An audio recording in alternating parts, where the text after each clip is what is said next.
how you got into acting Okay. professionally. Accidentally. Oh, Um, I like to think that I have a good work ethic based on the way my parents brought me up and the way they lived their lives. So I mm, give them credit for that. But I worked hard in school, but I didn't go after acting, and acting was a result of modeling, and I didn't go after the modeling either. oh, Um, the story is I was painfully shy. And so like in kindergarten, I couldn't sit with the other kids. I had to sit like behind an easel and like sucking my thumb, and the kids would laugh at me. And then I went K-8 in one school. So the next big transition for me was high school, grade 9. mm, And if people looked at me, I would have to go to the bathroom to calm down, to not hyperventilate. well, Like I was really shy. So my mother said, look, you're not better than anyone else, but you're not worse than anyone else either. So she sent me to a self-improvement course mm, to hopefully bolster my confidence. And that turned out to be a self-improvement slash modeling course. We didn't really know. It was just, it was marketed sort of like a self-improvement course. But there were modeling agents that were looking at the girls. oh, And I was super skinny. And they said, gain a bit of weight and we'll represent you. And which I didn't. I had never had control of that sort of thing. I was just a slender type yeah, person. And so anyway, so I modeled. I modeled in high school, and in my last year, 2 years of high school, I went off to Japan. well, Had a great opportunity to work there. Did that for 6 months.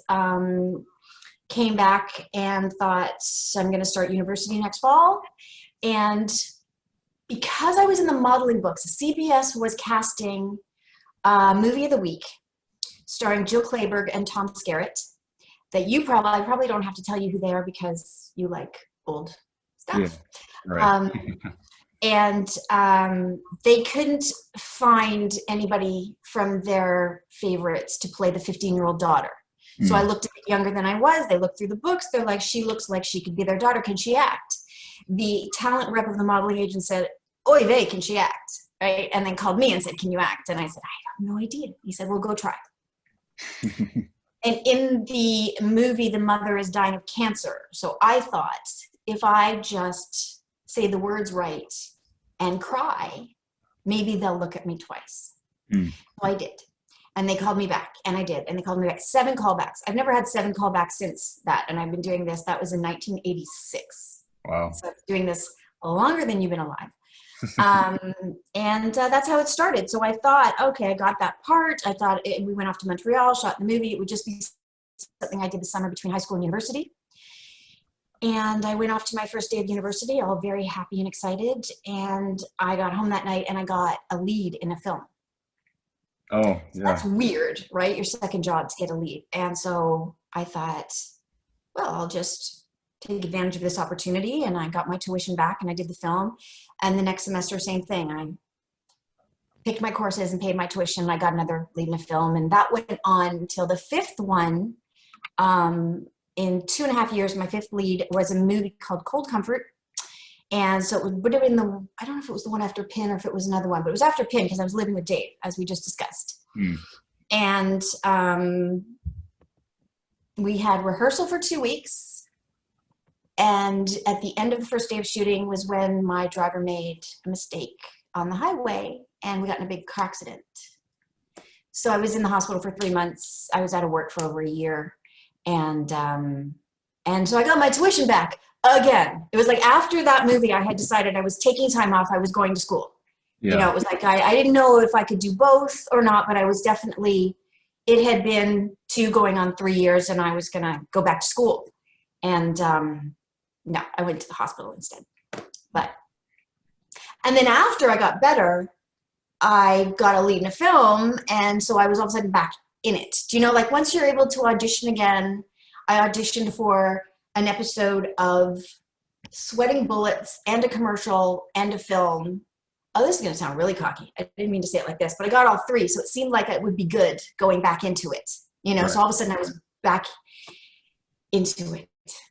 So occasionally I've taken courses at universities or colleges. Like when I lived in LA, I took anthropology at Valley College, and I took Italian at UCLA, and I took piano. Like, I just like school.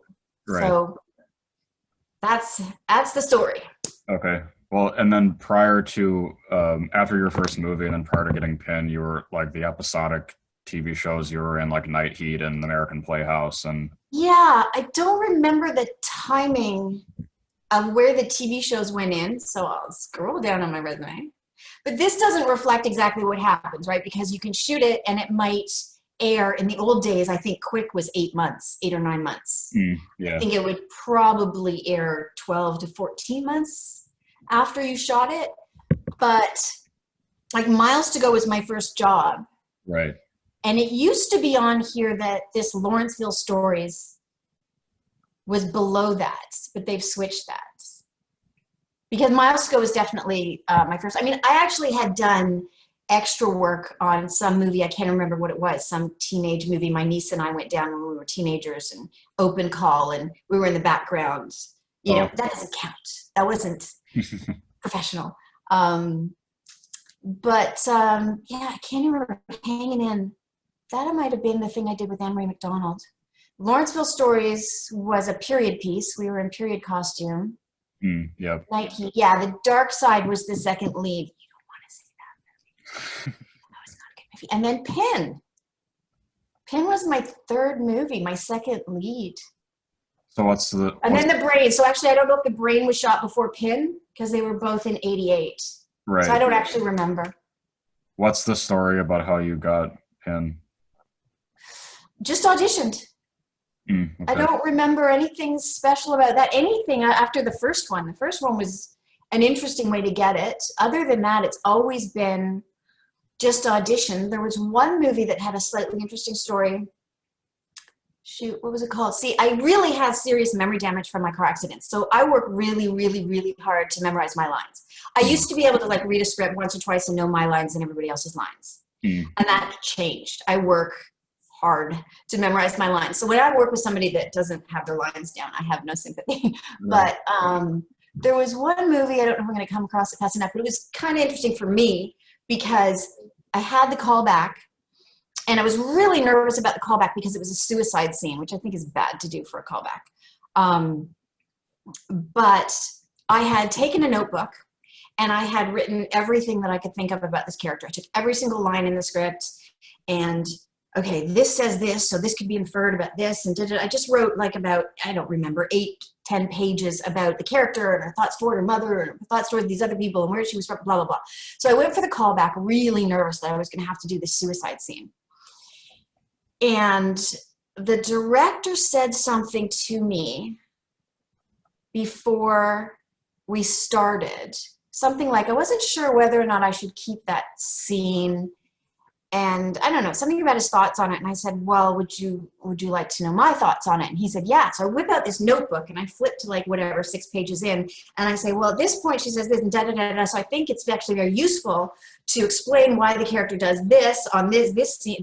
You know, it was all, and he was like, okay, he never made me audition. I didn't have to do the darn suicide scene. Because, you know, on set, you can do it. But to do it in an office, right, it's a terrible thing to ask of anyone. It's just a horrible experience.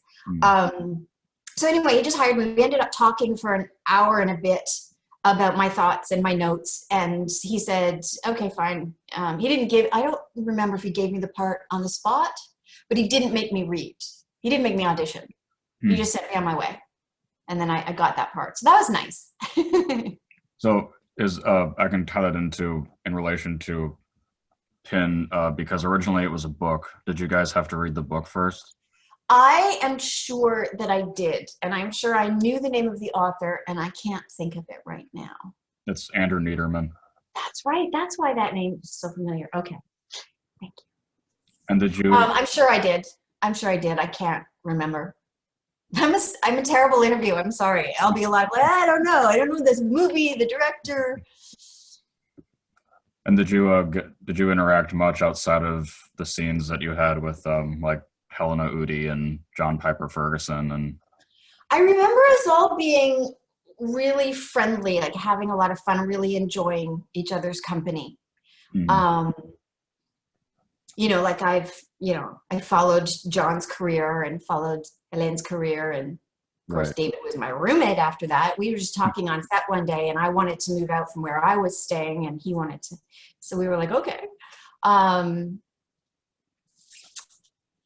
It's interesting to watch Dave's sister Kate's career, because when we lived together, she was 12, and now she's, like she's gone through the Canadian Film Center programs, and she's a writer. And I went to something, obviously before COVID shut down, there was some movie for a friend that I was going to a screening of, and they opened that movie with a short by Kate, which I didn't expect. And Kate was sitting in front of me, and Dave and Kate's parents were sitting in the row behind me, or his dad and their stepmom.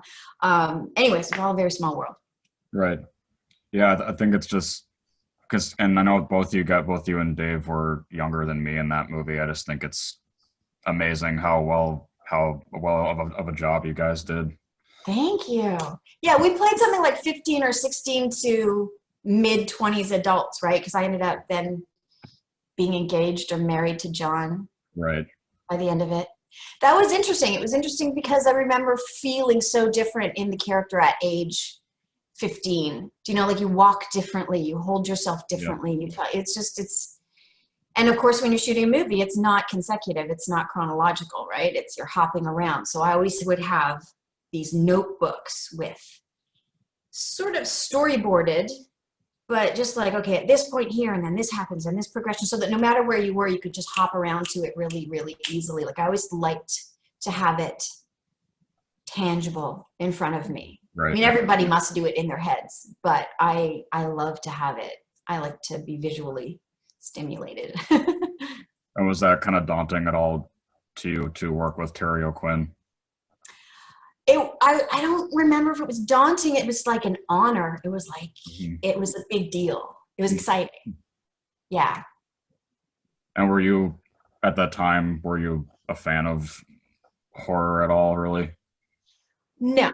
I can say no pretty safely. I don't have to figure out what I remember because I've never been a fan of horror. Okay. The movie The Brain that I did, I've always called a comedy horror. I think the director was serious, but it was so ridiculous that to save face, I say that it was a comedy horror. It's just ridiculous. Yeah. A brain grows to mammoth proportions and eats a town. Right. You know, like one of my little friends gets eaten, and so the legs sticking out of the brain's mouth are 2x4s with pant legs and shoes on. Like this was, how do you take this seriously? So anyway, comedy horror or real horror. I mean, I have auditioned for, can't think of the Saw movies, one of the Saw 25 or something. When I auditioned for them, and I'm like, look, I'll scream for you. I'll be covered in blood. I'll be killed, but I just won't watch it. Right. When I saw The Seventh Sign, am I confusing that with something else? It was the one with Brad Pitt and Morgan Freeman. Oh, yeah. Seventh Sign.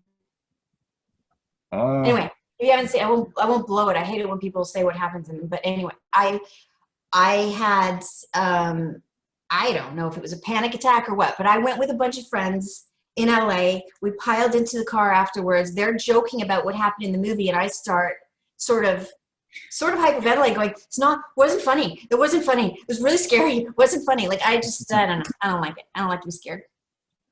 So, was there anything that, in regards to Penn too, was there anything that, were you creeped out by the mannequin? No. It was too exciting. The whole thing was too exciting. Mm-hmm. You know, whether it's whatever you're doing, to be scared. Well, I can't say that because there are some productions that are super, super serious. So you're so in character, you're so deeply into it that it's traumatizing. Right. You know, as I got older, I decided to be more careful because when you're younger, you think I can handle anything, I can take anything. So it doesn't matter what my choice. I should only speak for myself, but I didn't care what I put myself through during production. It was all for the character, and I would still do that. I would still give it 100%, but I am more cautious about what I take now because your body doesn't know that it's fake. You know, like you convince your head that half of your brain that it's real. Right. And it's punishing. So if I have to do a film where my child dies, you know, depending on how good the quality is, I mean, lots of things, I'll just sign up. I'll go through it. But you just gotta weigh a lot of things before you put yourself through that, because it's punishing. Right. How did you feel about the ending of it as well? Trying to remember now. So I remember running forward with the axe.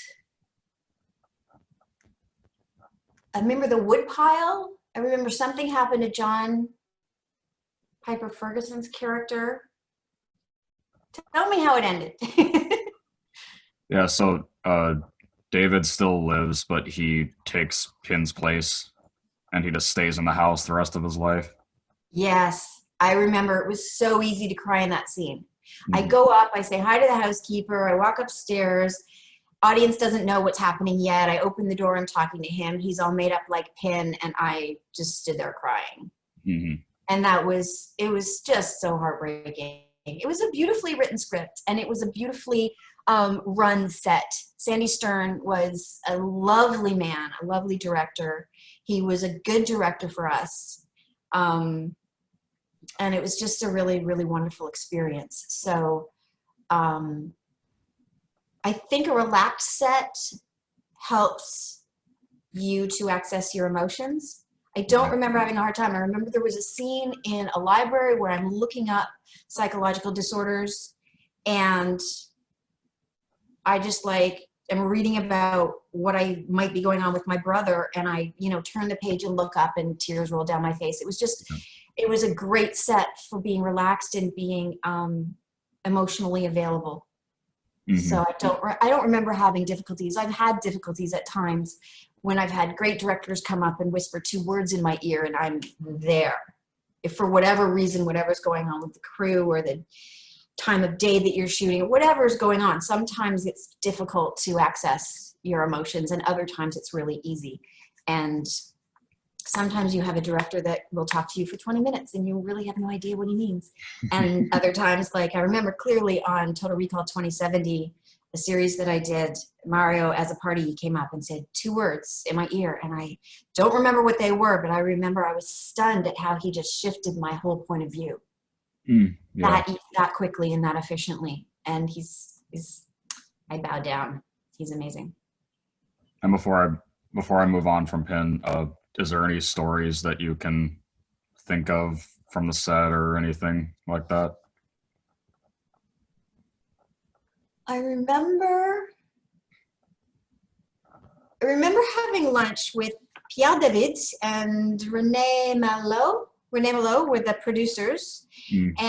And the photos of that stick with me, also because of the way my memory works. I need to see the photos too. But I have the photos of the 3 of us at a lunch table on set. And just as it turns out, I worked with Pierre a lot since then. He shoots movies in Ottawa. He does Lifetime movies. Okay. And I don't think it was quickly after Pin, because that was in 88. But I don't know when I did my first Lifetime movie, but I've probably done about 12 movies with Pierre. And sometimes I'm the lead, and sometimes I'm the best friend, so I'm in half the movie, and sometimes I'm in a cameo. He'll bring me up for one scene, or bring me up to Ottawa or down to LA, or when I lived in LA, that was more convenient. But you're sort of in his stable. It was like the old Hollywood studio system with Pierre. You are part of the family. So that was a relationship born from Pin. I remember Sandy's son played a character in Pin that I had a makeout scene with in a car. Oh yeah. And I think the windows were all steamed up, and all you see were our feet and our hands against it, and then David pulls him out and punches him out. And what was his first name? He was a really nice guy. I'll have to look it up. It doesn't help me at all to have my resume here beside me, because it would take too long for me to actually scroll and find things. So this is useless.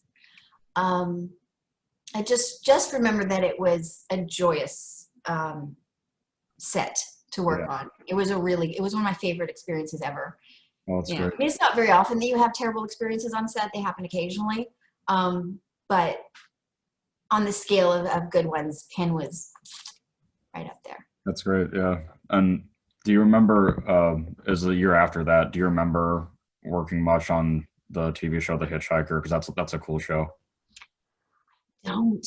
I barely remember that. I think I wake up on a roadside. Am I a runaway? And I remember a road and some rocks, and I have no idea what I did in that show.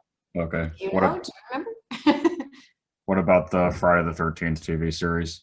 Friday the 13th, I know I did two of. Yep. Right. One was about a haunted music box, and Colin Fior played the maestro. Oh, that's cool. It was so cool. I really respected him. And it was written in the scene. I remember I was a dancer, and they had us in these really interesting costumes. The dance costume was like long sleeve leotard, like body hugging, full coverage in, I don't know, forest stuff, let's say. I don't know, just like interesting. And they had my dance double, and they dyed her hair exactly to match mine. Oh, And people said, I looked really closely and I saw that that was you dancing, and that was absolutely amazing.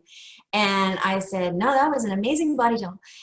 Because they would do things like I would be upside down with my hands like this on the floor, and they would hold me upside down. And I would be right side up and do a flourish or something. And everything else was the dance double. And she was amazing. wow. What else was I going to say about, there was something else about that one. Oh yeah, Colin Fewer taught me something a lot just from watching him. You always absorb from all the people that you work with, to his professionalism, his manner. But there was a scene where he was supposed to shove me against a wall. Mm. And I wanted him to shove me against a wall. Yeah. Because I was young. And he wouldn't. He said, no, you have to pace yourself. You have to conserve your energy. You have to make sure you don't get hurt. You know, I mean, I went on to always sort of do my own stunts. I don't want to take more credit than I should, but like on General Hospital for years, I was getting shot. And they would have a stunt double there to take the shot, but they'd also have the stunt coordinator there to discuss it with me. So if I got shot in the left shoulder, how would being hit with a bullet propel my body around and this and that? So they would tell you, but then plan on inserting the body double. But I love doing physical comedy. Almost, to me, it's funny, it's fun. And so I would do it and flip around and not break my fall with my hands. And I was, that character always wore black, so I had ripped my black stockings, both my knees, and my knees were bloody because I hadn't broken my fall. So when they said cut, I got up and I went, look at that. And they were like, medic. I'm like, no, I didn't break my fall. Like, I was so proud. So there were a whole bunch of things on there that they'd have the stunt person standing by, and they'd be like, don't do it. You're going to hurt yourself. And I'm like, just let me try. So there were things where I got punched and I would fall down against a bar, and I don't know if you know, but like the big wooden bars, they would have like a brass banister on the near the floor where people rest one foot. And they wanted me to hit my head on the bar, fall down, and have it so that my head lands against the banister. Yeah. So it took a few times to get it because you're falling. You can't really control it. And so I would just say, look, if you can use me, do it. If you can avoid using the body double, so there were a bunch of different times where I got punched or shot or slapped, and I would do it myself. It's just fun. I don't know if I would still do all that myself. I probably wouldn't. Wouldn't. I'm old now. I've got to be, careful I don't break a hip or something. What about with Prom Night 3? What was that like for you? Prom Night 3. Prom Night 3 was my first job back after the accident. Okay. So they had a walking double for me. They had a running double. Again, dyed her hair exactly to match mine. I have photos of the two of us in, I think there was like green on one side, black on the other, the prom dress. And it's between shots, and we're both sitting on a couch reading while, someone took our picture and they're off shooting other things. And that's all I remember of her. I remember the Mary Lou cam. They didn't have this rig. They built it. They built this structure on wheels that the camera could be strapped into a rig, and they would spin it so that as Mary Lou was going down the hall, they called it the Mary Lou cam. It was, a cool invention for those times. Hmm. Ron Oliver directed that. He was really cool and really fun, and we keep in touch on social media. And, Okay. he's a neat guy. I'd love to work with him again. And then So what else from that? From Prom Night 3? I got to use a flamethrower. I got to be MacGyver. oh yeah. People really liked the line, "I don't get mad, I bake." That got quoted to me a lot. Yeah. I remember it being really funny working with Jeremy Ratchford. Jeremy Ratchford is a big guy with a gravelly voice, and he always played tough guys. But in Prom Night 3, he played a nerd. So he was all very buttoned up with glasses and slick back hair. Mm. And there was a scene where we're walking down the hall, and he's got most of the dialogue, and all I have to do is keep a straight face. And I kept blowing it because he kept making me laugh. Yeah. Remember that? I don't know. I'm sure I could come up with other things. Depends on how long you want to wait. And that same year, I'm not sure if you know one of the other people I interviewed. She lives up there as well. Do you know Katie Griffin at all? Do you know who she is? I don't think so. No. Because one of her first roles was on the Jerry O'Connell TV show that you did too. Right. I did Secret 2 Identity. episodes of that one. What was that one called? It was Secret Identity. My Secret Identity. That's right. Yeah. I don't know why I remember some things and not others. I don't remember what I did on either show, except must have been from a photograph that it was very much the colors of the time, like pinks and yellows and chunky earrings. And yeah, I don't remember. He was nice. I remember that he was nice. I remember being really happy for him when he blew up. Yep. Started doing really high level jobs.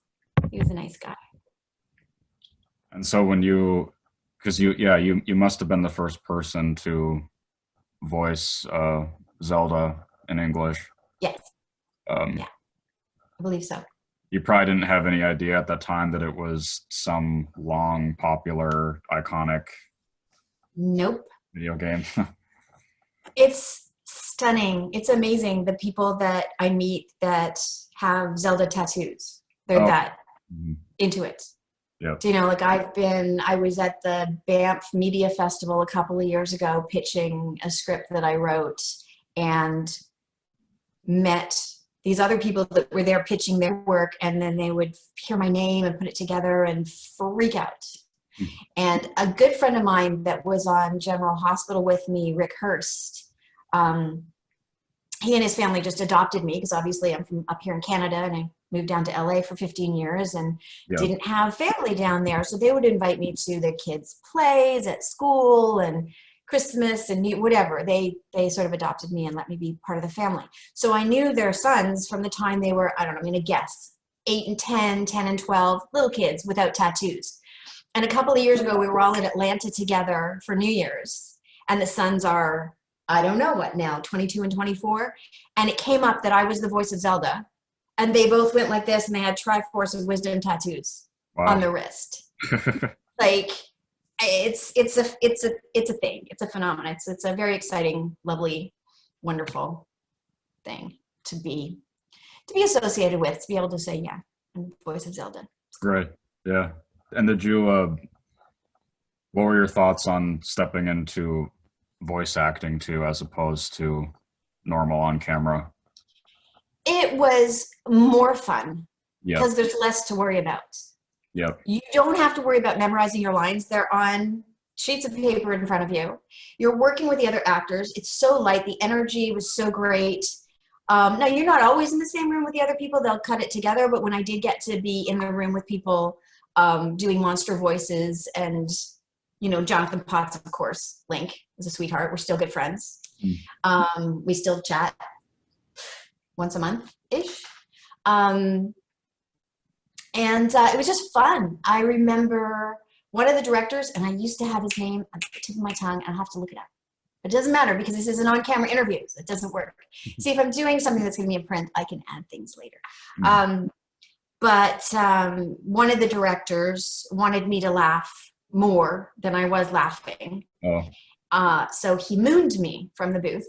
So that was That was fun. It was just a lot of fun. It was great. I still love doing voices. Done a lot of, you know, voice commercials and stuff like that. It's the most fun work.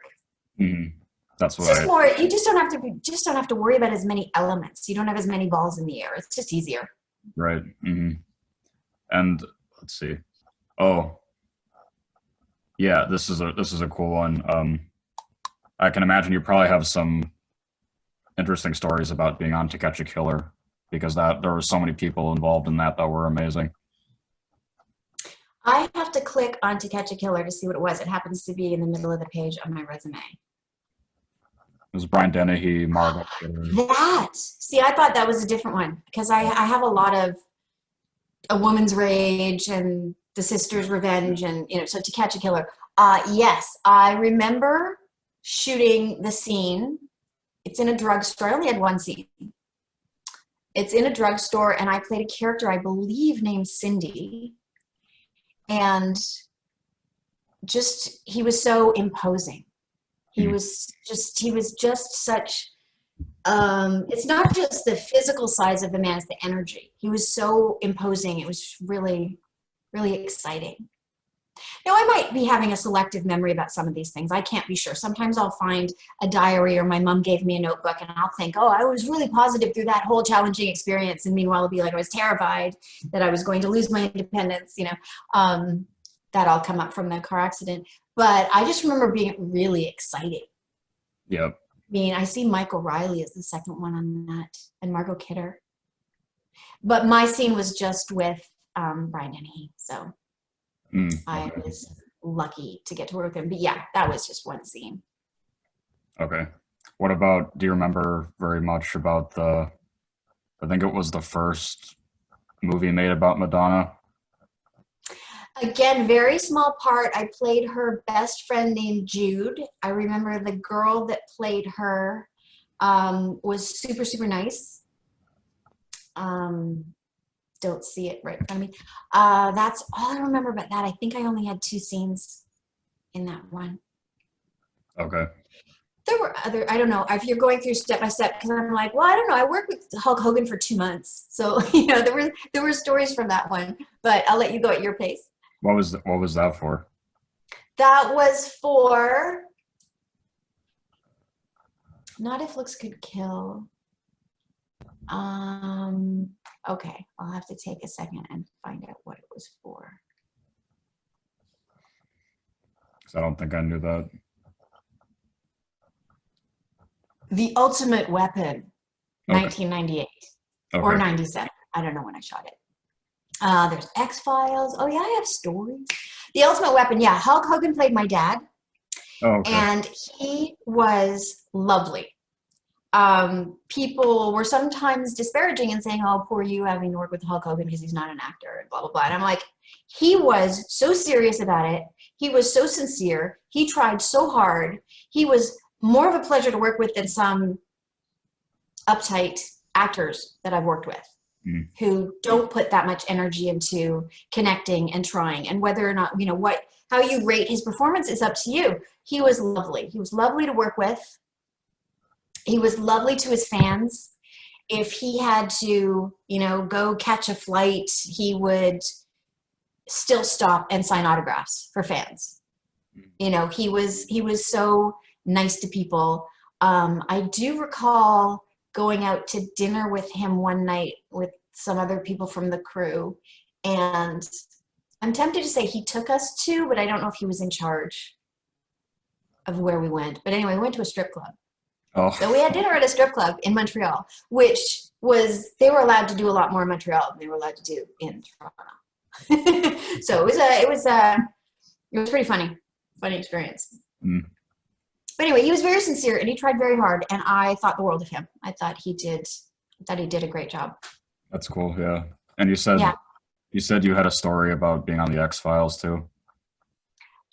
Just remembering how amazing it was. I mean, the X-Files was such a thing. It was such a big deal. It was such a popular series. And I had done all these other things where, you know, I was the lead in the series, or the lead in the movie rather, and yet just one episode of X-Files, and I would be in a bar And what was my name was either Nancy Aronson or Nancy Henson. I think it's right here. Click. Nancy Aronson.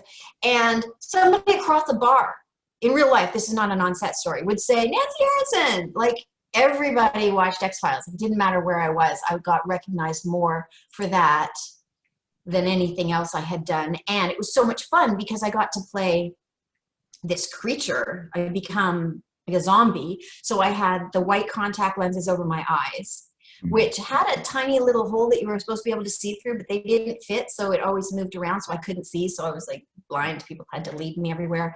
But just to go through that, I love the makeup, the, you know, pale skin with all the veins. Yeah. And working with, let me just see if his name will come up quickly because he was really cool. No, it's bringing me to the whole show. Mark, darn it, my memory. The guy that played the lead guest star in that episode, never going to come up, but he was really, really cool, and I've seen him in a bunch of things. It was just really, really fun. And David Duchovny was really funny and would make you laugh right before you were going to do your scene, which was not cool because we were all very upset. You know, like if I wasn't a zombie, I was in a room where gunmen with rifles or sawed-off shotguns had just broken in and were shooting people. Mm-hmm. You know, so it was like, screaming terror. And he's making jokes. Was there an injured animal in that or something? I don't know, because my ex was a special effects guy. Oh. He did animatronics and robotics for like Men in Black and stuff like that. Yeah. And David Duchovny made some joke. Oh, it was because my cat was sick, and because we shot in Vancouver, and I was flying back and forth to visit my cat because I had just finished a movie up there. I had just finished doing 2 months on a movie up there and got X-Files, and then went back to visit my cat who just had surgery. And then David Duchovny made some really off-color, bad taste joke about my ex stuffing the cat and, you know, filling it with animatronics and robotics. And so I'm about to shoot, and I'm like how, why would you say that? And then they're like, action. And I'm get in character. Like he was so very lighthearted, really nice. I'm not seriously mad at him about it. He was a joy. It was just, that was what he did. Yeah. That was what he did. And then I met him again. I was doing another movie in Vancouver. I haven't shot in Vancouver in ages, but when I was younger, I used to do a lot of movies in Vancouver. And I was doing a movie in Vancouver with Adrian Paul and Christopher Lloyd. Do you know the show Taxi? Do you know who Christopher Lloyd is? Oh, yeah. Oh, you probably know him from Back to the Future. Anyway, there was the three of us in that movie. And Adrian Paul and I were having a bite or a drink in the bar at our hotel. And Adrian knew David Duchovny, and David came in and they were chatting, and Adrian introduced me, and I said, oh, you probably don't remember, a year or so ago I did the job. And he was like, oh, no, I totally remember. And he like said some things to prove that he remembered. So he was just a nice guy and funny again. He was really funny. That's interesting how many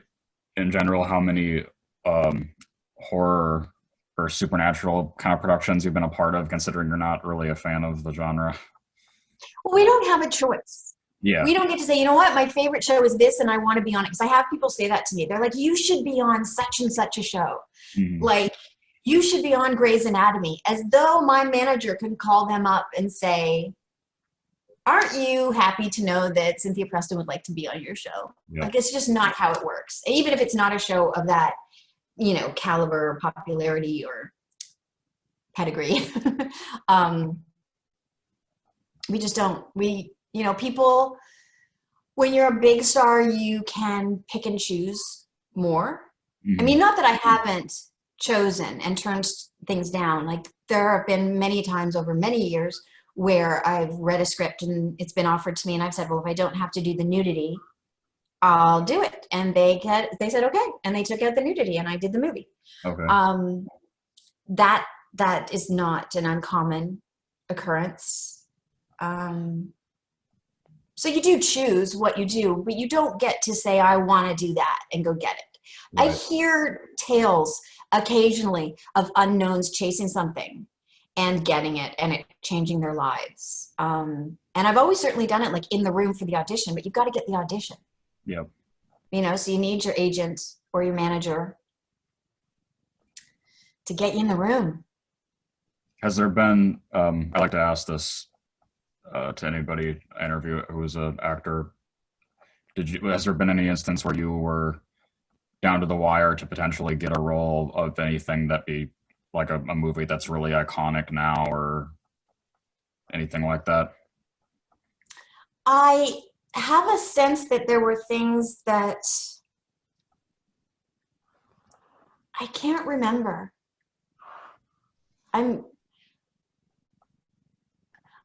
Exotica is coming into my head, but Exotica was a movie that was up against Whale Music. We were up against each other for Best Picture in like 94. We shot it in 93. So that's coming in my mind, but that's another thing where it's sort of like a competitive situation.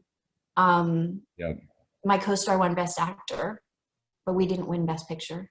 But I can't remember. I think there have been instances, but I'm sorry, I don't recall. What about with when you said you auditioned for one of the Saw movies? Is that the only time where you were a part of like a really big horror, like a modern horror franchise? I think so. I might have auditioned for one or two of those, and again, I just don't remember. Okay. It's a challenging way to live.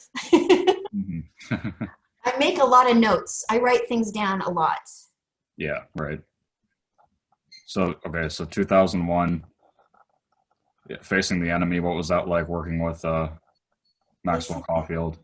Enemy. 2001, I've gone past it. He was really nice, I will tell you that. I remember we went and hung out. He was, what's his wife's name? Juliette Mills? And he just spoke in the most lovely terms about her. So when we would go out, hang out, and have a beer, play pool, it was so obvious and clear cut. Like, you know, with some people you have to worry about making it clear that this isn't, you know, is this a friendship? Mm-hmm. If you go, but you want to go out after work, you want to build a relationship, you know? So he was lovely. What was that one called? Facing the Enemy? No, The Trouble with Normal. 2001. Living in Fear? Oh, Facing the Enemy. There we go.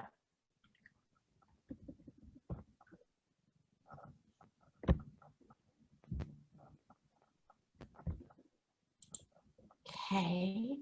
Clicking on Maxwell to see if seeing his picture brings up any more.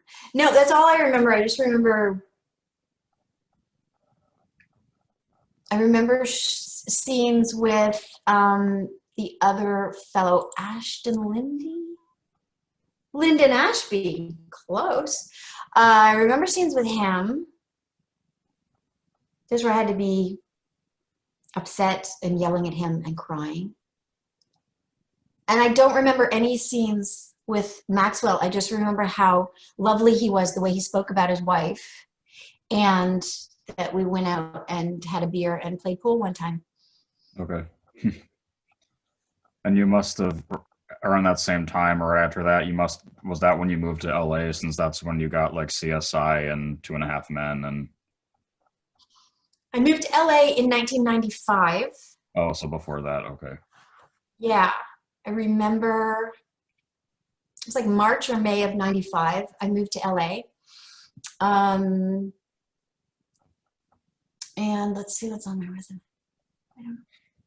I don't know. I guess I went with, I had 3 offers from 3 different agencies because of Whale Music. Whale Music was the one that I mentioned that was up for Best Picture. So we got a lot of attention. We opened the Toronto Film Festival. So we were the opening night movie. So there were like 5,000 people at the party in a big tent down by the Lake Ontario. And I remember Raul Julia had a film in the festival that year, and he was at the screening for Whale Music, and he paid me a compliment, and that made my day or year. So yeah, Whale Music changed a lot, and I wasn't even going to do Whale Music. I kept turning it down.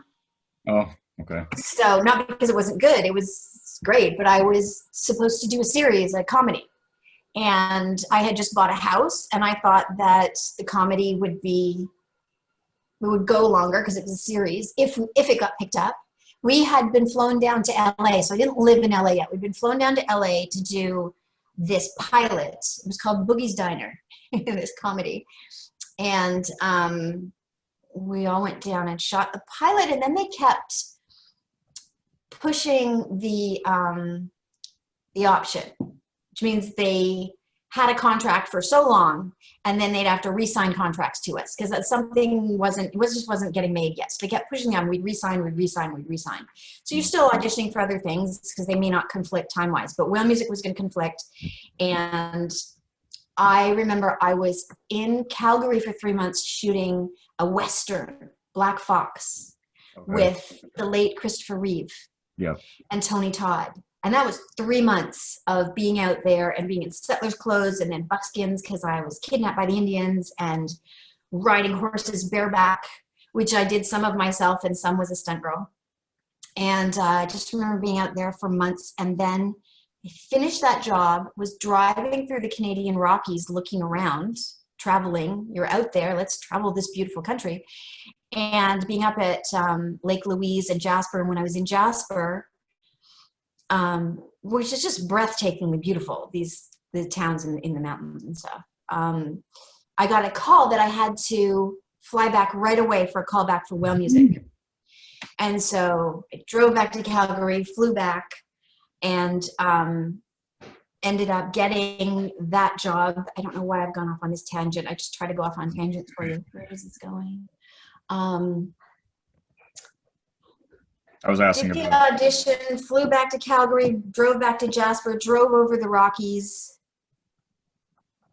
did that movie, got that movie, did Whale Music in Vancouver. Then I did X-Files. Was that the timing of it? No, because X-Files was 98 and Whale Music was 93. So it was the one with Adrian Paul and Christopher, I said his name a little while ago, the guy from Taxi. Christopher Lloyd, yeah. Lloyd. Don't know where I was going with all that. I'm so sorry. What was the question, or ask me a new question? Oh, it was talking about moving to LA. Moving to LA. Thank you. Why on earth did I go down that rabbit hole about going to LA? Because when I had bought a house in 93 and I didn't want it, and so I sold it right away. It's a bad idea. And I couldn't move to LA until I sold the house. Okay. And I could have, but I just wanted it done cleanly. I just wanted that done, then I'll go here. So yes, because of Whale Music, I had 3 companies offering to represent me. So I didn't know which one to pick, so I picked Bressler, Kelly and Associates because Sandy Bressler was Jack Nicholson's agent. Oh. So my lame joke was, if he's good enough for Jack, he's good enough for me. So off I went to LA with this great agent. I mean, all the companies were amazing, but and started getting auditions for decent things. But I did go down without a work permit, and they felt confident that I would just get offers and that the studio would sponsor me for a work permit. Yeah. And that really limited what I could read for. Oh. Because then I could only read for leads on shows and leads in movies, so that it was a part that was big enough to have somebody sponsor you and say, no, it has to be her. Because the whole thing about getting a work permit for something is it's got to be this particular person.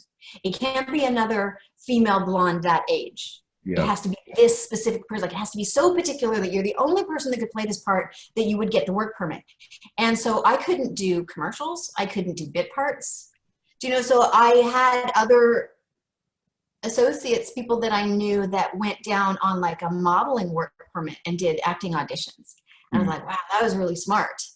But I just went down and hired a lawyer and applied for my green card. And then my green card came in, and then I could do these other, parts. Okay. And then I did my citizenship exam in 2007, but I got my green card.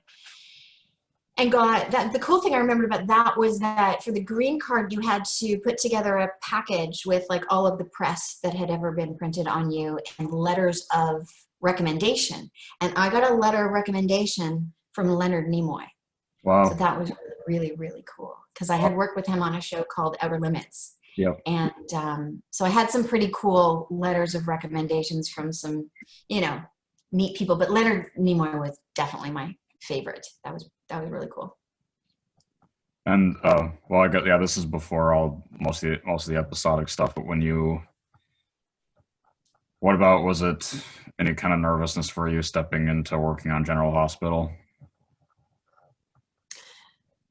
It was so exciting. I think I have kind of rose-colored glasses. I think I remember the excitement more than fearful situations. Not that I don't have any fearful examples. I just don't talk of them. That first movie that was the lead that I told you shouldn't see, The Dark Side, because it was a nightmare. Oh. I mean, I didn't talk about these things publicly for years, but I'm so much older now that it doesn't really matter. But, and plus people didn't talk about these things for most of my career. Mm-hmm. And then I guess there was a shift. It was called Me Too, where you talked about crappy things that happened to you. So yeah, the director kept asking me out. And if I said no, which I always said no, he would be awful to the crew and everyone and yell at everyone. And I remember finally agreeing to go out with him. And he said, fine, pack a bag. We're going to New York. And I was like, no, I couldn't call my dad if I was in New York, if there was a problem. So anyway, there are bad experiences, but General Hospital was so much fun and so exciting and so neat because I didn't audition for that part. I auditioned for a different part and I didn't get it. And they wrote that part for me, the part that I did. Okay. So it was so exciting. And just walking onto the lot and going in through the first doors, I remember you walked down this really long hallway before you got to all the dressing rooms and hair and makeup and wardrobe. And just entering those doors and walking down the hall was always almost euphoric. It was thrilling. That never went away. It was so great to have a regular job. I'd had movies and the miniseries and Total Recall 2070 was 9 months. But General Hospital for me was 2.5 years. I mean, that was a Monday to Friday, not 9 to 5. The hours are way longer than that, but it was a regular job. And that was thrilling. And the people I worked with, I loved. And Tamara Braun and Natalia Livingston were two of my co-stars.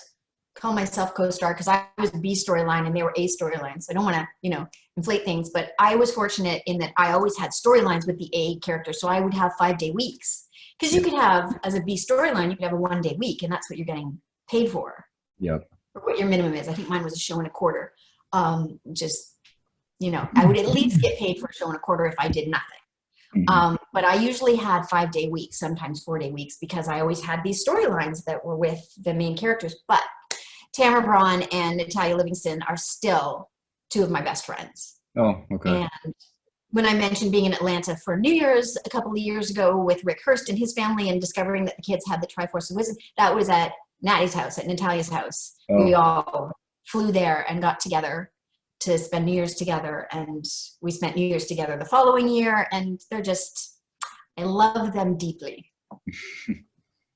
Well, when I talked to Catherine Mary Stewart and Tawny Katane, who are both, they were both on Santa Barbara and Days of Our Lives, or Young and the Restless, one of them, I don't know, but they said they were talking about how much more pressure it is to work on a soap opera in comparison to anything else. Oh, it's insane. It's insane.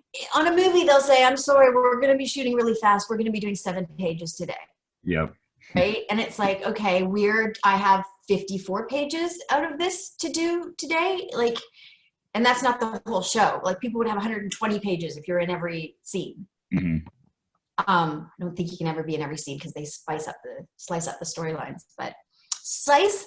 I was looking for the word slice. Anyway, it was challenging. Mm-hmm. I was studying at an acting school called Playhouse West in the Valley.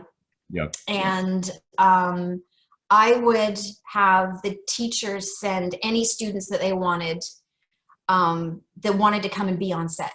This is the old days. You could do this. And people would come from my acting class to just help me run lines at lunch and after and on any breaks I had. If I was, if I was in the first 5 scenes and then there was 3 scenes I was down for, and then I would go back to my dressing room and I would run lines with these other people from my acting school, because with my memory, I had to work really, really, really hard. Right. And I remember doing, storylines. I loved working with Rick Hurst. Our characters had a really interesting storyline where I was madly in love with him, and he kind of wanted me, but he was in love with Elizabeth, so he would have sex with me, but he would go back with her. So it was all this push and pull, and he's really intense and lovely. Another guy that just speaks beautifully about his wife. And we would run it a bit after work, but he had to get home to his family, so we would run it over the phone. It was just like we had to be warmed up when we hit the floor in the morning, and you had one rehearsal, which was really camera blocking, and then you did it. Yep. So it was incredibly challenging and nerve-wracking. But it was fun. It's weird when you're playing the same character all the time. It's almost easier to learn your lines because you know the character so well. Usually when you get a job, you only get hired right before you shoot. You hear these movie stars say, oh yeah, and I went to Ireland for 2 months to prepare the accent. Yeah, that doesn't happen at my level. I audition, I go, okay, I have the audition, I have to do this tomorrow afternoon. So I either listen to Irish tapes, or in the old days, I used to just call a hotel in Ireland and ask the person to say the lines to me. Oh. And I had this little thing from Radio Shack that you stuck a plunger to the back of the landline and put it to like a cassette tape and recorded it. Like I would call hotels all around the world and say, will you please read these lines back to me? Oh, that's interesting. And learn the accent for just those lines. Like I couldn't do, the only accent I studied was in at Playhouse West. I did all of my exercises I did in a Scottish accent for 6 months. And I had to find a real person in real life to be my coach. And there was a guy, a friend of a friend from General Hospital that was from Scotland. And, but anyway, tell me where I was going with that. General Hospital, learning lines, it being hard. I don't remember where I was going with that. Yeah, that was basically it. Yeah.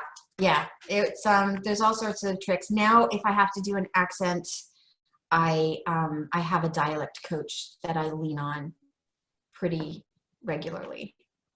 And I'm working on a lot of accents because I'm doing audiobook narration, so I'm working on that.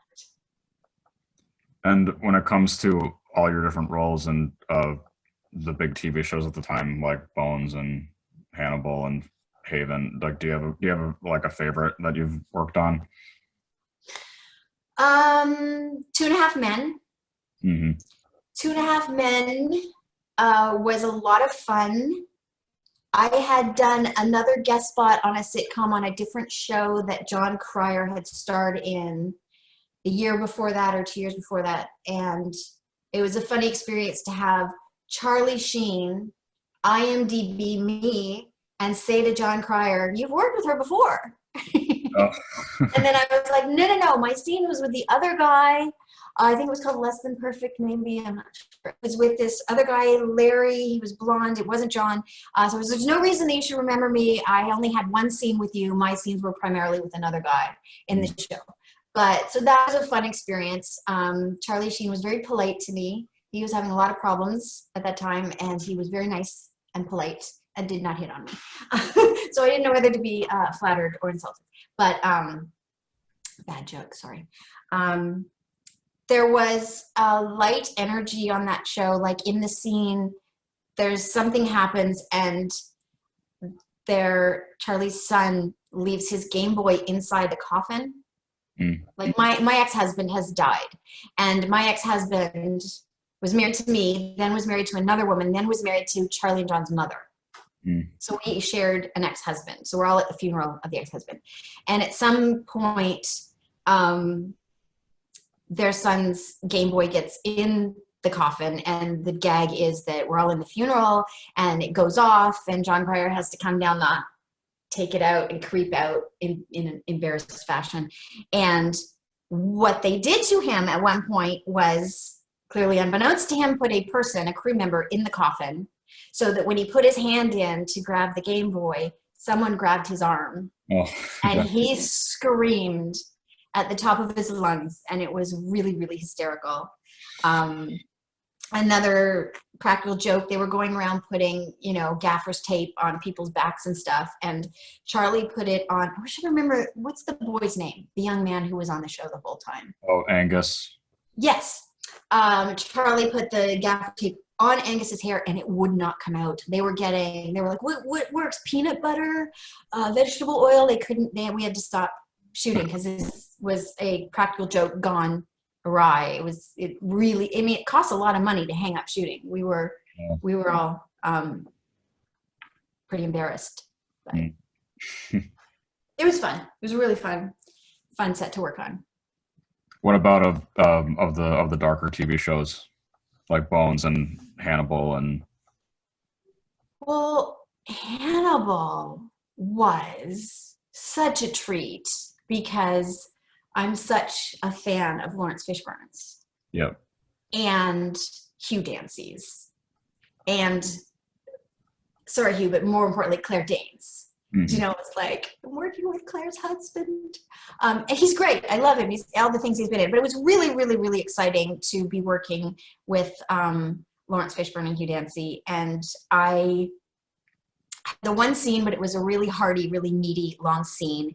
And the scene, I had to be upset, but not crying. So that's an interesting emotional state to balance.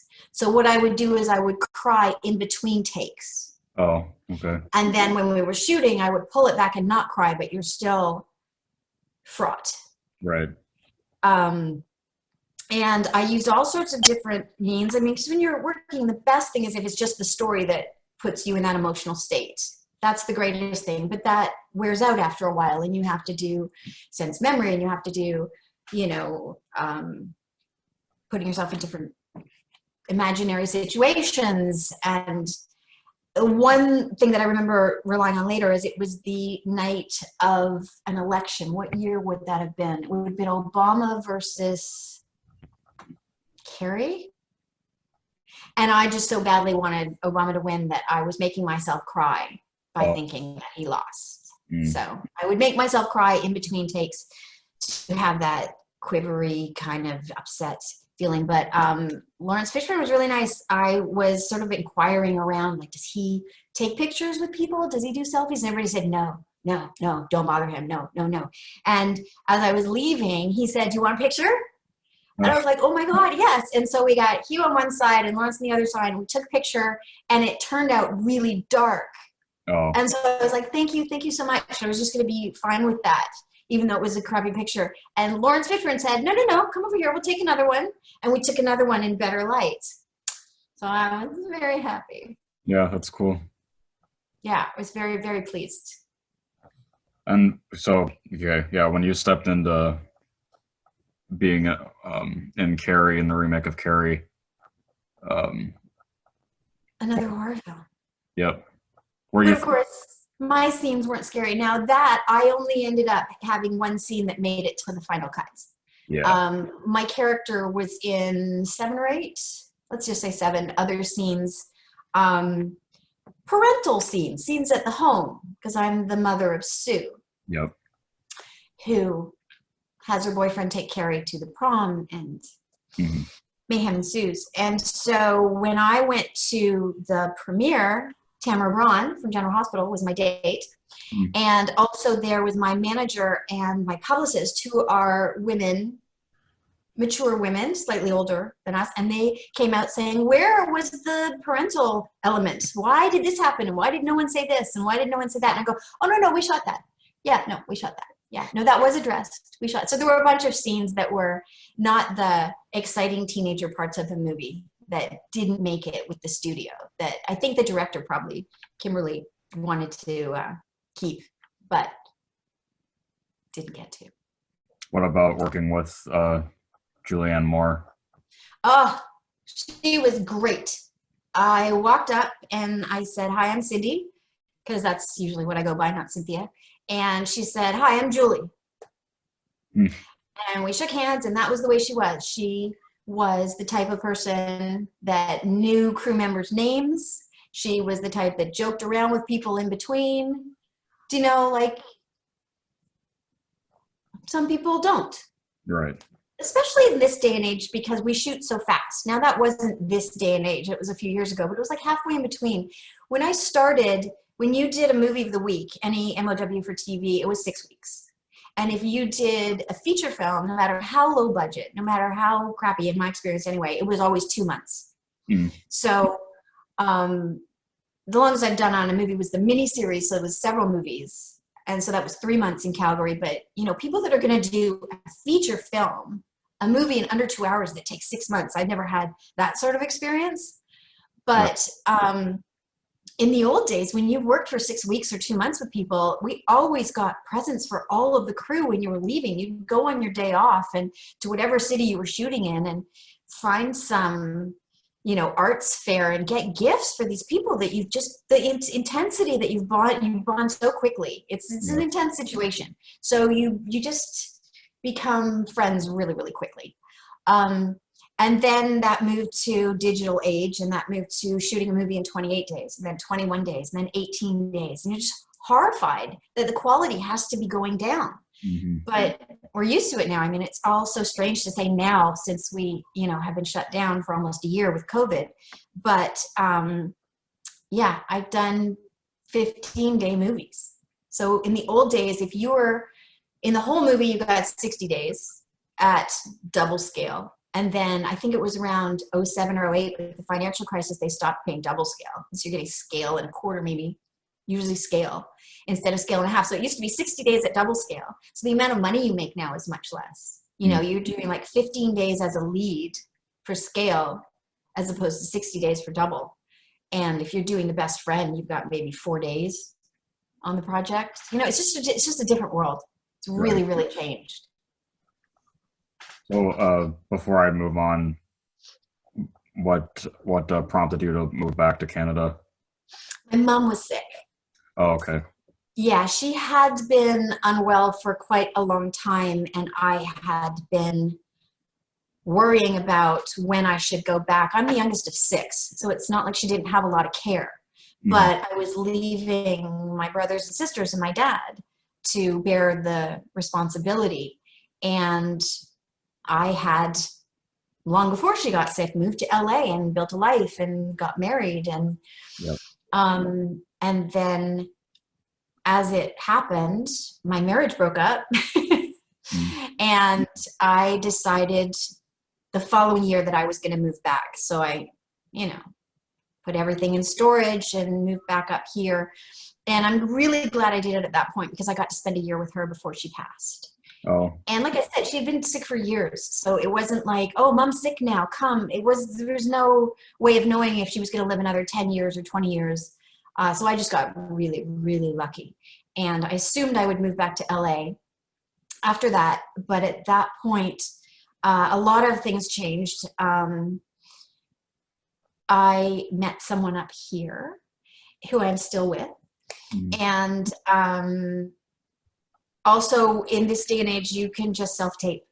You didn't have to be in any certain place like the old days when I, you know, for the first half of my career, it mattered where you lived. And now it doesn't.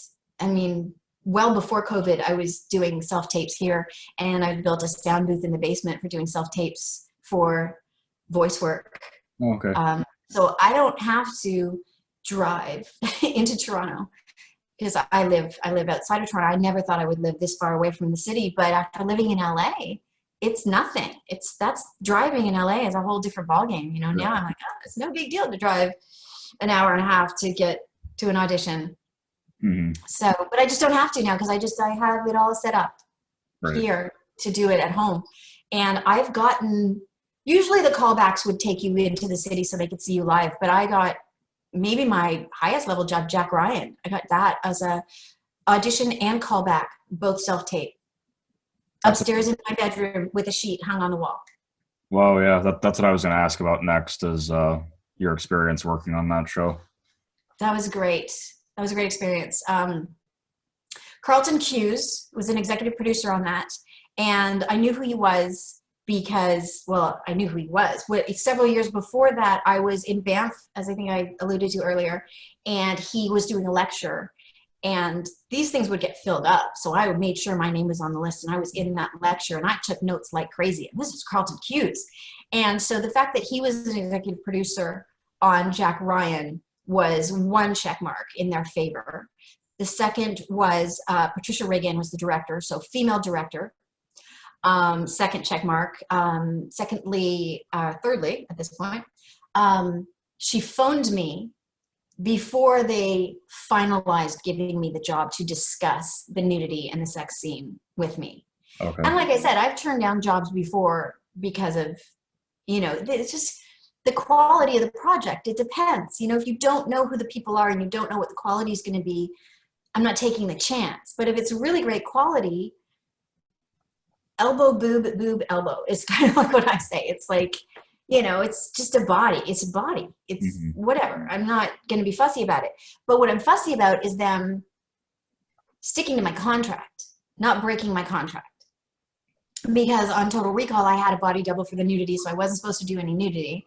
But if they caught it on camera, at least one occasion, they did. I was like, that's me. It was only half of my upper torso lying in bed with my husband, but it was like, that's not the body double. So they broke my contract. But what are you going to do? Sue them? No, you're never going to work again. So have you over a barrel. There were a couple of different times in my career where my contract has been broken. So I said to Patricia Reagan, above the waist, all yours. You can have it, whatever you want. But below the waist, it's not scripted. I don't want it. I want no butt. I want no thought. All I care about is respecting my contract. Mm. It's on principle. It's just not fair. You just feel like as an actor, you just don't. They have you over a barrel sometimes. So right. They were respectful of my my contract, of what I negotiated. Everybody in it was wonderful. Shooting it was a marathon. It was like, it's not sexy. It's not hot. It's like, okay, at this point, I have to look back. I have to say, I love you, Stanley, to my husband over my shoulder while I'm having sex with, it was all like, okay, and now on this, okay, did I hurt you there? Did I move too quick? Okay, fine. And this, the belt comes, it was like that. It's like more directions. Each time you do it, it's because something wasn't quite right. So these things are right. So add something else to the direction. So it's just like, okay, what? Okay, catch your breath. Okay, let's do it. Let's go again. And it's a marathon. It's just running a marathon. Mm-hmm. It's this choreographed thing that hopefully ends up looking really steamy and really sexy. And I love the character. I love that Stanley and Blanche, that were there people that are young that don't understand by their names that these people are obviously not who they present themselves as being. Mm-hmm. Because they are Blanche Dubois and Stanley. My memory, it's so embarrassing. I'm just an idiot. It's not Kowalski. Anyway, famous. So obviously when they introduce themselves, they're not who they appear to be, and something fishy is going on. Right. But the young airman isn't old enough to recognize the names from A Streetcar Named Desire, and it's weird. So, okay, there's a scene and this is happening, and I always try to stay away from spoilers, but, this is happening, and then I leave the room and then something else is happening, and it's not what people expect to be happening. And then I leave and quite sincerely turn to him and say, thank you for your service. And I don't know, it was fun. It was great. Everybody on that, I mean, how much hair and makeup and wardrobe plays into building a character is on screen, is evident in that job, because I had long hair at my first audition, my first self-tape, and my second self-tape, I had bobbed it off at my chin. So it wasn't pixie. I went even shorter after that, but it was like to here. And so it's not like I cut my hair and showed up and, oh my God, I didn't have the same hair. No, they saw me on tape for the callback with the short hair. But when I got there, they just randomly said to the hair lady, do you want to wig her? Do you have a wig for her? that takes a lot of prep to get a mat. And so she reached into a drawer, found this phenomenal wig that was like a half wig. So used my hair, so it's my hairline, and then my hair blended into the back. Mm. So this, and the makeup artist was absolutely amazing with the false eyelashes, and there were like butterflies. They were so big, and all the makeup, the wardrobe. They were going to put me in this gauzy green dress. It was very pretty, but it didn't stay where you wanted it to stay. So with my concerns about not breaking my contract, it wasn't my favorite, but I wasn't going to say no. You know, I'm not going to say go shopping again, but they weren't satisfied. And the next day brought me in for another wardrobe fitting for this red dress that was amazing. It was like scuba diving material. Do you know what I mean? It was like, it Oh, sat where you wanted it to sit. When you pulled down the top, it stayed there. When it was, you know, over your hips, whatever, it stayed there, and they put a slip underneath it so that, just respecting my contract. So anyway, it was a really, really wonderful experience of the wardrobe department and the hair department and the makeup department all contributing to creating this character. right. Whereas often you're on your own, you know, you have to make it work with whatever they do. And I know you can't watch it anywhere, but I wanted to ask you about the Stephen King short that you just did. Right. Yes, I think that you still have to see it. It's still in the festival, so we're still submitting. We've been accepted to 2 more festivals, so there are 2 more upcoming.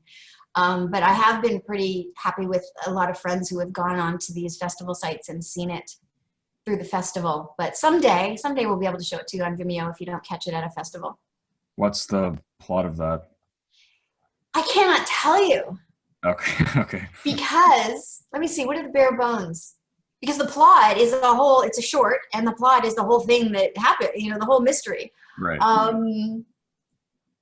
I think it says in the one-liner that it's about a woman whose husband is cheating on her, and she, I know there's pictures of me and Amanda. I pick up a hitchhiker, and I pour my heart out to the hitchhiker, Okay. and things happen after that. That it's Stephen King. It was pretty darn exciting to get the rights to this Stephen King thing. Hmm. So, I mean, they got the rights before I was involved, and then brought me onto the project and made me producer so that I could make it a union production.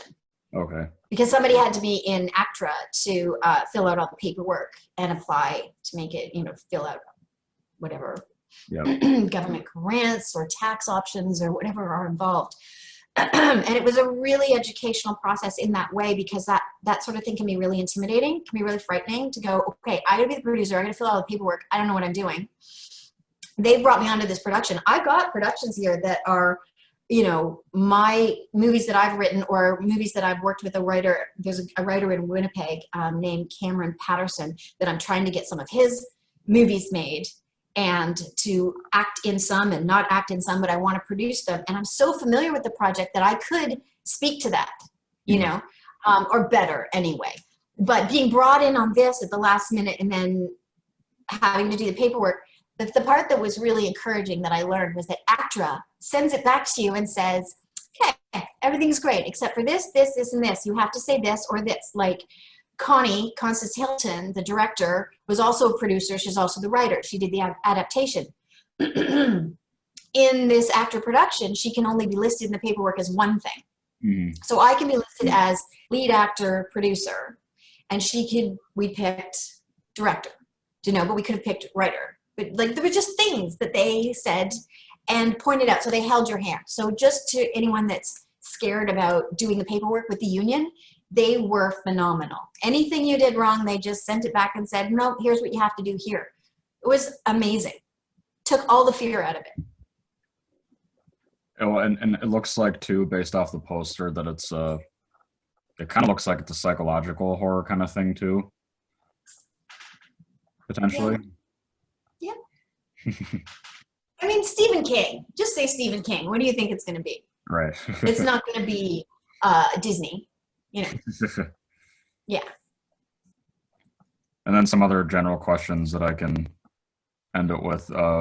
Just something I'm wondering: have you ever been up against any other, since you were in LA, were you ever up against or around, like, I don't know, Michelle Pfeiffer or anybody like that for anything?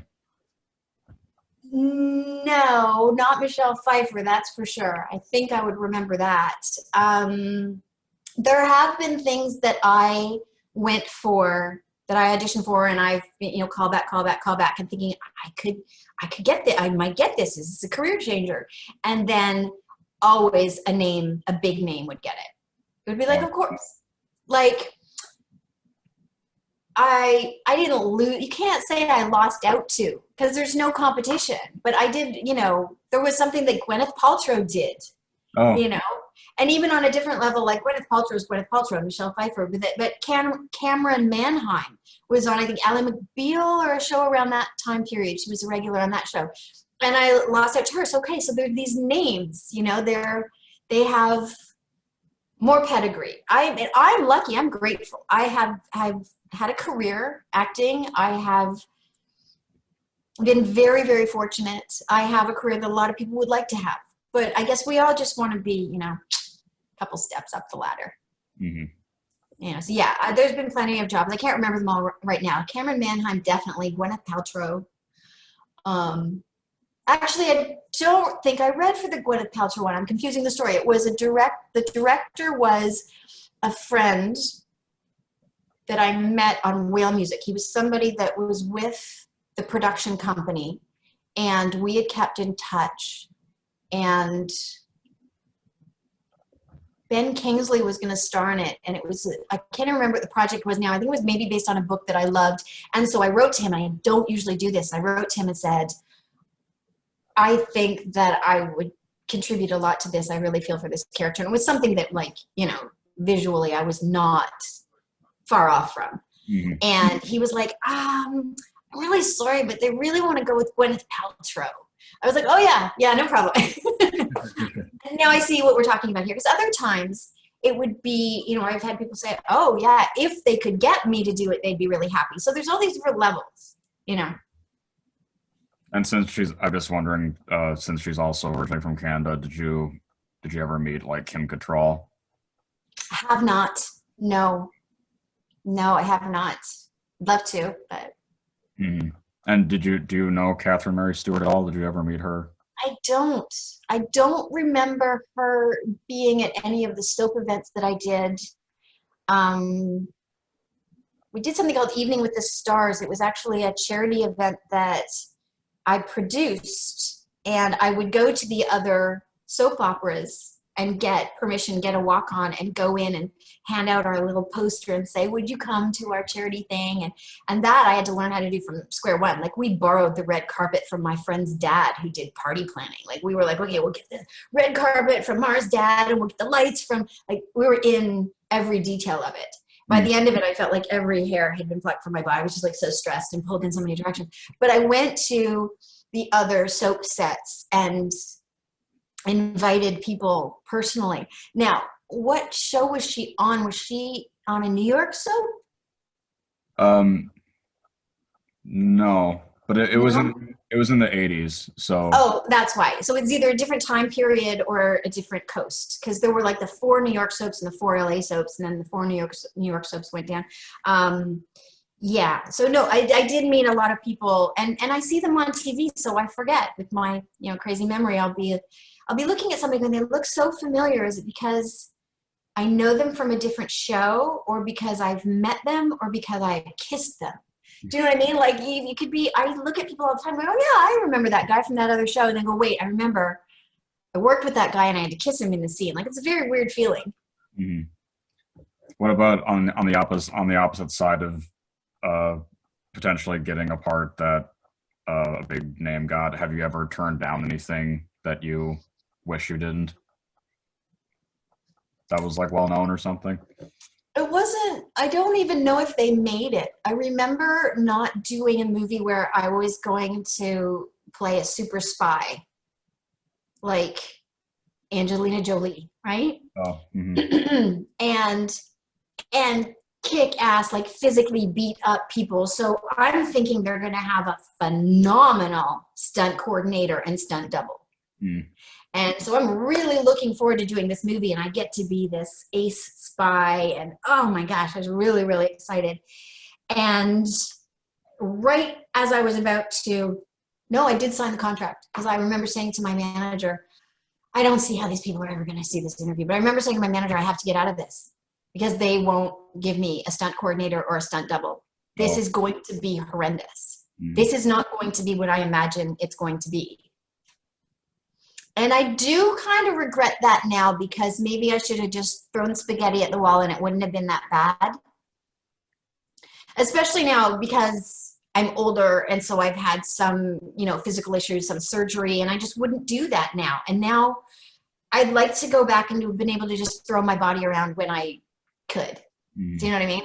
Right. So, yeah, it's not exactly what your question was, but it's kind of a regret that I wish I had done it. Whereas at the time I was just like, I can't. How am I, unless you take martial arts, are you going to go be in a movie where you kick some big guy's ass and get the gun away from him? And like, it lost my confidence, and to the degree that I got out of doing it. I weaseled out of doing it. And the third question that's sort of tied in with that stuff is, what do you think the most starstruck you've been in terms of working with another person? Like another actor, actress? Leonard Nimoy is the first one that comes to mind. And it wasn't even when I did end up working with him on Outer Limits. It was, I don't even know how much earlier, a year or two earlier, or 3, I don't know. I auditioned for him. Oh. He was directing something. So Outer Limits was directed by his son, Adam. But cut to a couple years earlier, I was in Toronto and I auditioned for something, and Leonard Nimoy was standing, I'm sitting in a chair, and he is standing over me, giving me direction, and I can't hear him. Oh. Because I am thinking, listen to him. But it's Leonard Nimoy, it's Spock. Like, I'm having this internal conversation. Mm-hmm. And like, you can't control it. You can't control your blood pressure going up and your heart racing. And I don't have any idea how I did in the audition. I didn't get it, but that doesn't mean you didn't do great. But that audition was the one time when I left and went and found a payphone, so it was in that day and age, and phoned my mom and told her that I just auditioned for Leonard Nimoy. But that does remind me of when you have no idea what they're thinking, because I auditioned for a lead in a comedy. It was a film, and I ran my lines with one of my classmates at Playhouse West, this guy Val. And we would sit in the car after class and we'd run the lines, and we would laugh and laugh and laugh. We thought this was so funny, and we were so funny, and it was just darn funny. And I went to the audition and everything. I wore my funny pants. I mean, I had these ridiculous, not suede, what's the word, corduroy overalls that were black and brown checks. Like, it doesn't matter. They were goofy looking. They were funny pants. And everything about the whole audition to me was really, really funny. And these people on the other side of the table, there's a bank of people you're auditioning in front of this table, right? And nothing, not a smirk, not a smile, nothing. So because I had rehearsed it with somebody from class, the next time I went to class, which I think was twice a week, they asked me in class, how was that audition? It was at Sony. Ooh, it was for a lead in a comedy. How did it go? And I said, I wasted the gas, the money on the gas to get there. I wasted the paper my resume was printed on. Nothing, nada. And then the next time I went to class, I went, okay, guys, so here's your lesson. You never know what they're thinking. I got that movie. Oh, wow. Okay. Yeah. I think it was called Domestic Import. And you never know what they're thinking. Never say cut. It is not your job. Whatever is going on and you're stressing and freaking out is real, and it's gold on film. It might not be working. If it goes bad enough, long enough, they'll say cut. But otherwise, there's a famous editor, Edward Lynch, no, that's the painter. It doesn't matter. There's a famous editor. I've read 2 of his books. And he said that he saves those moments on film. He doesn't cut them out. They don't go on the proverbial editing room floor. That doesn't happen that way anymore. But those moments when an actor is struggling to whatever, remember their lines, or they think they just did something bad and they're suffering, that can be used somewhere else. And it's the best because it's real, it's intense. Mm-hmm. Like the more you shut out the real world becomes the fake world, and the fake world becomes the real world. The more you believe, the more truthful you are in your experience, the more I believe it reaches through the screen, whether it's a TV screen or a movie screen, or even a podcast that you're listening to or an audiobook. The more you are truthfully experiencing it, the more you're going to touch the person watching. Right. You know, so never say cut, never stop on your own. Go with it. Whatever it is, it could be gold, could be terrible, but it's not your job. And I guess the last thing I could ask you is, what do you want your legacy to be?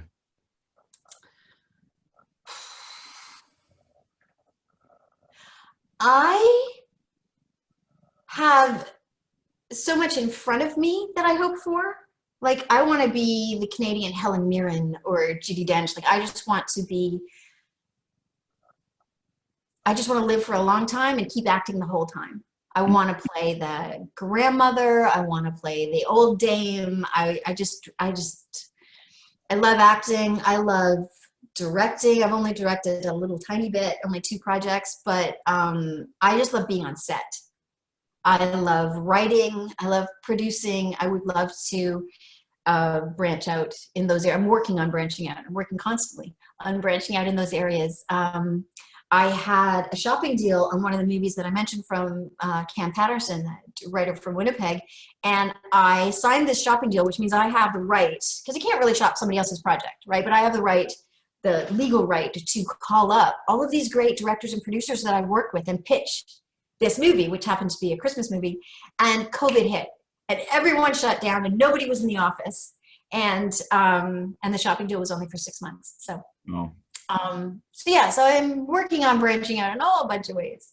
But you know, when I was in Paris a couple of years ago, 2 years ago, the acting teachers that I studied with, primarily in LA at Playhouse West, were Tracy and Mark Pellegrino, and they were doing a 1-month intensive Meisner workshop in Paris.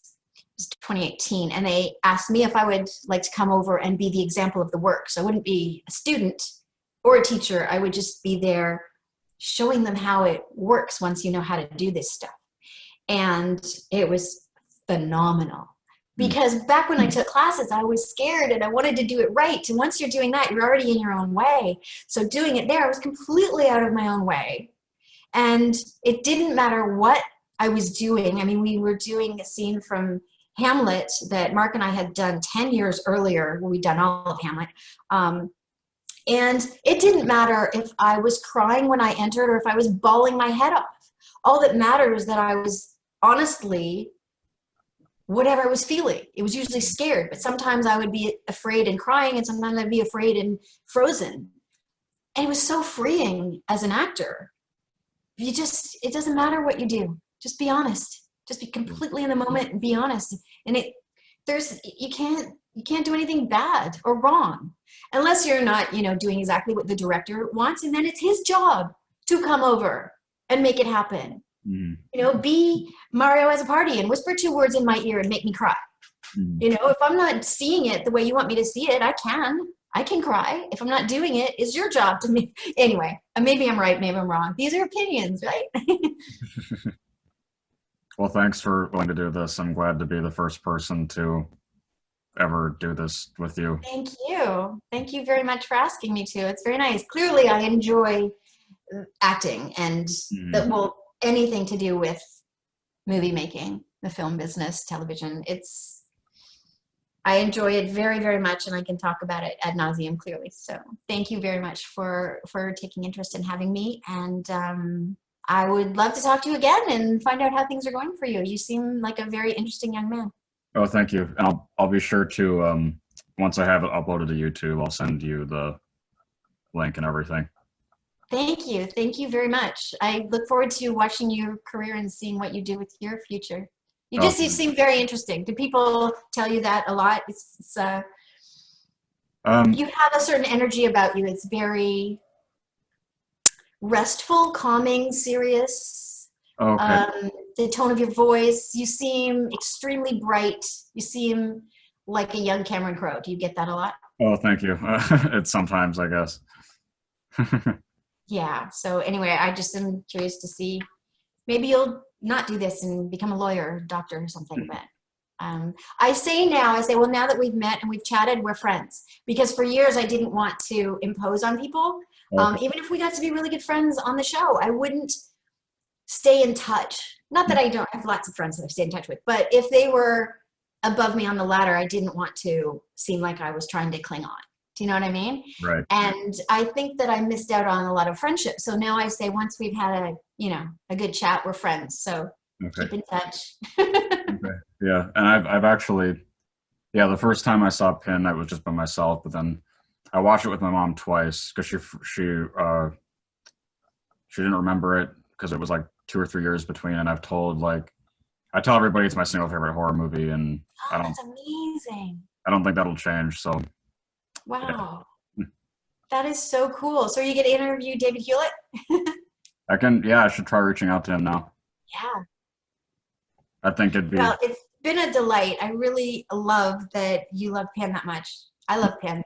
I think it was like not, I think it was underrated. I think it's, right. sometimes people say the most, overlooked psychological thriller, whatever. But I'm glad that it struck a chord with you and that you count it as a favorite. Definitely. Well, yeah, I'll message this to you once I have it up tonight. Cool. Cool. Okay, well, take care and say hi to your mom, and we'll talk soon.